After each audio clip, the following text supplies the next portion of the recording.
एक बार शैतान ने अल्लाह रब्बुल आलमीन के दरबार में अर्ज किया, ऐ मेरे रब, अयूब अलैहिस्सलाम तेरी इबादत केवल इसलिए करते हैं क्योंकि तूने उन्हें दौलत, आराम और खुशहाली दी है। अगर इन सब चीजों को उनसे छीन लिया जाए तो वह तेरी इबादत छोड़ देंगे। मुझे इजाजत दे कि मैं उन्हें आजमा सकूं। अल्लाह ताला ने शैतान को इजाजत दी और कहा, जा, अगर तुझे लगता है कि तू मेरे नेक बंदे को बहका सकता है तो आजमा ले।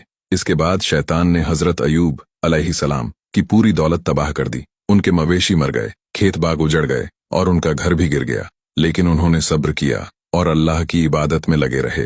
फिर शैतान ने उनके सारे बच्चों को एक भयानक हादसे में मार दिया। इसके बावजूद उन्होंने अल्लाह का शुक्र अदा किया और इबादत से नहीं हटे। जब शैतान को इसमें भी नाकामी मिली तो उसने नबी अयूब अलैहिस्सलाम को एक खतरनाक बीमारी में मुब्तला कर दिया। उनके पूरे शरीर पर फोड़े फूंसी हो गए, यहाँ तक कि लोग उन्हें शहर से बाहर निकालने पर मजबूर हो गए। केवल उनकी पत्नी हजरत रहीमा अलैहिस्सलाम ही उनके साथ रहीं और उनकी सेवा करती रहीं। एक दिन हजरत रहीमा अलैहिस्सलाम इलाज के लिए कुछ दवा लेकर आईं, लेकिन नबी अयूब अलैहिस्सलाम ने कहा, जब तक अल्लाह नहीं चाहता मैं कोई इलाज नहीं करूंगा। यह बीमारी 18 साल तक रही, लेकिन नबी अयूब अलैहिस्सलाम ने कभी भी सब्र का दामन नहीं छोड़ा। एक दिन उन्होंने अल्लाह से दुआ की, ऐ मेरे रब, मुझे तकलीफ पहुंची है और तू सबसे ज्यादा रहम करने वाला है।